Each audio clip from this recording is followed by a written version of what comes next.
Hey guys, and welcome to another episode of Quick Expert Reviews. Today we've got a Samsung Galaxy Note 10 Plus in the Aura Glow color. So we've got the side button, which I'll explain later on, volume down, volume up, a hybrid SIM tray that doubles up as a memory card tray or a second SIM slot. Nothing on the right hand side of the device, literally nada. Then we've got a Type-C, second speaker on the bottom, and a S Pen slot, which I'll cover in a separate video. Then we've got the front facing camera and the first speaker. On the back we've got the wide camera, the ultra wide camera, and the telephoto lens, and then we've got the LED flash and a time of flight sensor. As you can see, the heart rate monitor is gone, and so is the blood oxygen sensor. So yeah, the color actually looks nice. However, I personally went with a black color.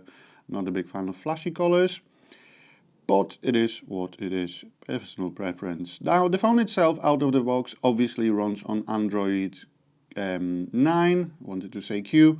However, with the Google Q launching, hopefully in the next couple of months, I am looking forward for the Android 10 to actually launch on the Note 10 Plus. That would be a really nice thing, because I believe with the Note 9 we got it in January this year, so yeah, it would be nice if it would be more faster than that. In terms of memory, we've got 12 gigs of RAM, and to be honest, I can't see a difference between an Xperia 1 running 6 gigs and the Note 10 Plus running 12 gigs. In terms of multitasking, it's the same case, so I'm not really sure if it's 12 gigs because we want to have more than the competition, or those 12 gigs do actually make any significant difference, because to be honest, the DeX on Windows is actually stuttering, which again I'll cover in a separate video, but yes. So in terms of advanced features, we've got what I said called a side key. So when you press the side key, by default it is a Bixby button. If you want to power the phone down, you have to press the volume down and power. However, if you'd like to, in the settings, in the advanced menu, in the side key, you can change it to a power only menu, so power off menu. So you just press and hold it, and it works as a normal power button, which I would actually suggest because, well, at least I hate Bixby with passion, so it actually kind of helps with that. In terms of security, as it is with a Samsung, it's powered by Knox. You've got your own secure folder. If you'd like to keep your files secure, you've got the fingerprint sensor underneath the display, and you've got the face unlock as well, which isn't as secure as fingerprint sensor.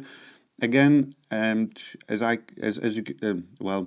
I've seen, the iris sensor is gone, and so is the, like I've mentioned, the heart rate monitor and the blood and oxygen sensor on the back. Now, face widgets are on your lock screen, so if you've got an always on display, you can adjust it to your liking to show what music is playing, and even set up your own photo if you'd like to. And then we've got a dynamic lock screen, which means that it will change pictures dynamically, so it will change pictures very often, like on its own. In terms of advanced sound settings, you can set up a separate app sound. So if you've got two devices connected, you can, for example, play music from, let's say, headphones and a speaker, or the phone and a speaker if you'd like to. Then we've got a Dolby Atmos, maybe not as customizable as it is on the Xperia 1, but the speakers do actually sound amazing. I think I have to admit that they do actually sound on par with the Xperia 1. In terms of connections, we've got the Wi-Fi, we've got the secure Wi-Fi for open networks, we've got the NFC and so on. In terms of Samsung own apps, we've got a quick measure. I haven't seen that before, so it actually works like the ruler on the iPhone, so uses the AR core to allows you to pinpoint what you want to measure and so on. Now, in terms of camera, new things in terms of camera are you do have a live focus video, so it creates a background bokeh effect. Unfortunately, it's not the best. I'll show you the results at the very end of the video. It's not a game changer as much as I was hoping it's gonna be, but obviously imagine how much real-time simulations, calculations the processor has to do to adjust the background bokeh for the moving object. So kudos to Samsung for at least trying. Then in terms of promo, unfortunately, the Pro only works with the camera. It doesn't work with the video. However, this is the Exynos version, which means it does work with Filmic Pro. And again, I am making a separate video on that. So yes, there will be quite a lot of coverage on the Note 10 Plus because I actually went and bought one myself. So yeah, that's that. In terms of video recording, you've got up to 4K at 60 frames per second, and there is also a super stabilized video, which is supposed to replace your GoPro.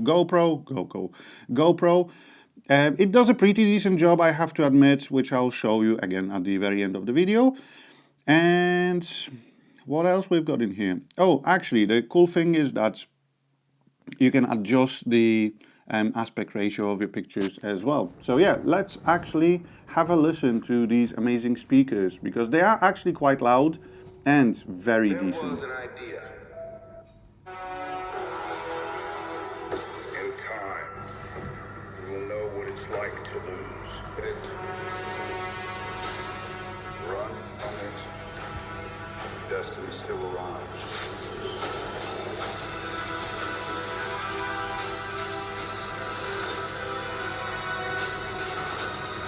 Evacuate the city. Engage all defenses. And get this man.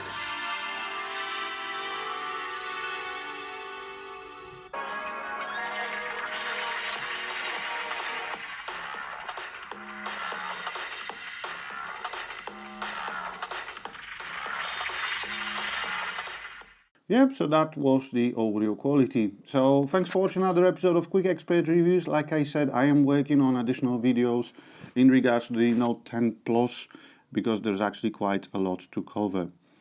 So yeah, have a great day guys, and I'll speak to you soon. Take care, bye!